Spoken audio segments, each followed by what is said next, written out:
سڵاوی خواتان لێبێت بینەرانی عەزیز، ئەمڕۆ دەمانەوێت ئیشێکی تایبەت لەسەر کانیاوی دەربەندی ڕانیە بکەین کە دیمەنێکی سروشتی زۆر جوانی هەیە و لەم شاخە ئاوەکە دێتە دەرەوە.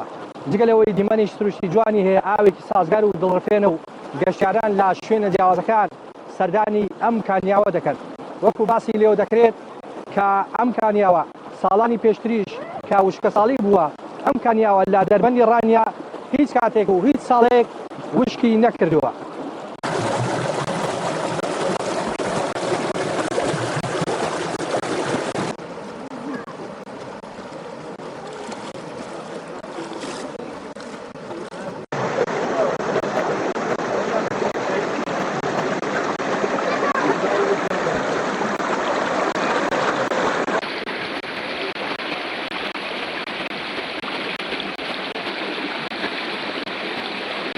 کاکە بەخێر بێم، سەرتا بە خێراتنی کەناڵەکەتان دەکەم. وڵای من ڕاستی لە دوێنێ میوانم هاتووە، زۆر حەزیان لە دەرێ بوو. میوانم لە سلێمانی هاتووە، لە کەرکووکەوە هاتووە. پێم خۆش و بیانێر نێرە، بەڕاستی سروشتێکی زۆر جوانیە، شوێنێکی زۆر خۆشە. بەڵام لە ڕاست خزمەت گوزاری زۆر بێ خزمەتە. دەنا شوێنێکی زۆر خۆشە، کانیەکی زۆر خۆشە، ئاوێکی پاک و خاوێن. لەو شاخە دێتە دەرێ، شوێنەکەی زۆر جوانە، شوێنێکی جوان وازە ینی. بەڵام زۆر بێ خزمەت گوزاریە. وڵای پێویستان دە خزمەت گوزاری بۆ بکرێ لە ئاس هەموو شتێک، لاز ڕێگا و بان داروباری بۆ دروست بکرێت. یعنی نە شوێنی سەر ئاوێکی هەیە، نە شوێنی شتێکی هەیە، نە کەپرێکی لێ لە بنی دابنیشی، نە شوێنێکی ئیسلاحەتێکی لێ بکەیت. یعنی هیچ خزمەت گوزاریێکی بۆ نەکراوە.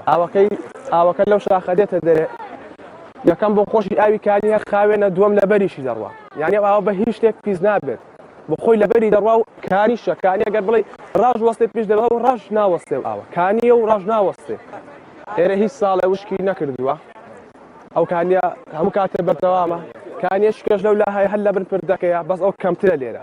کانیە شکەشی لێیە، هەر لە بن دسرەکەیە، بەس ئەو کانیە قەت وشکی نەکردو. سەیە و لاش وشکی کردو، یە هێشتا وشکی نەکردو، وشکیشی ناکات.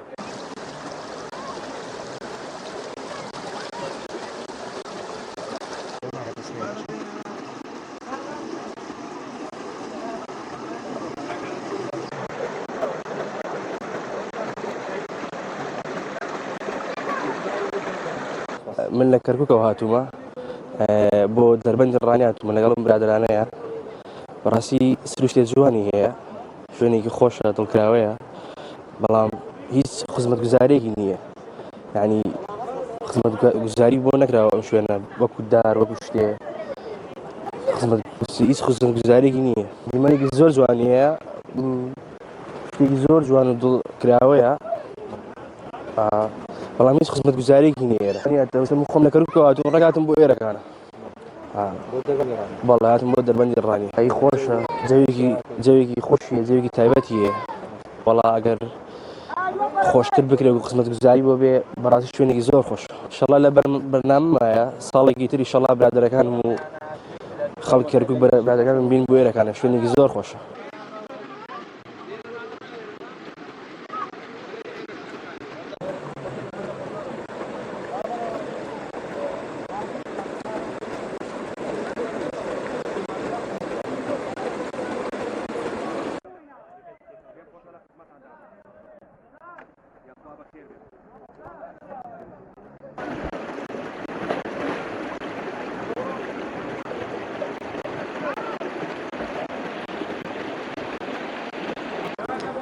بەڕاستی ئەم منتیقەی دەربەندە دیمەنێکی سروشتی زۆر جوانی هەیە، زۆر شوێنێکی خۆش و گەشتیاریە. ئەگەر بکرێت خزمەت گوزاری باشی بۆ بکەن، وەکو دروستکردنی کەپر و تەوالێت و ئەو شتانە بۆی ڕێگەوبانی باشی بۆ بکرێت، بەڕاستی شوێنە خۆشە و خەڵک دێ بۆ ئیسراحەت و بۆ سەفرە و سیاحی بۆ ئێرە زۆر شوێنە خۆشە. بەڵام من خۆم لەبەرەوە گەڕامەوە کە بەهاران ئێرە خۆشە، سەوزە دنیا زۆر خۆشە. بەڵام ئەگەر زیاتر ئیهتیمام بە ڕێگەوبان و بە گەشت و گوزاری بدرێت زۆر باشە. بەڕاستی ئەوەش کارتێکە لە کەرتە تایبەتەکان و کەرتە باشەکان کە بوژانەوەی باش بەخۆ دەبینە ئەم وڵاتە لە ڕووی گەشت و گوزاریەوە دەتوانێت گەشتیاری باش ڕاکێشن بۆ ئێرە بۆ سەردانیکردنی کوردستان و بوو. یعنی عەرەبەکانیش دەتوان بێنە منتیقەیە بۆ گەشت و گوزار ئەگەر خزمەت گوزار و ڕێگەوبانی باشی هەبێت. خۆی لەوێ گرنگیدان بە سروش زۆر باوە، زۆر یعنی پارەی پێ دەدرێت، زۆر گرنگی بە سروش دەدەن لەبەرەوەی خەڵک دەچێتە دەرەوە بۆ ئیساحەت وەرگرتن لە دوای شوکار و بۆ نمونە ڕۆژانی پشوشەمە و یەخشەمان زیاتر ئەگەر شوێنێکی ئاوا بێ بەڕاستی باشتری خزمەتگوزاری بۆ دەکەم بەس بۆی خەڵک ئیسراحەتی تێدا بکە و بچێت بۆ گەشت و گوزار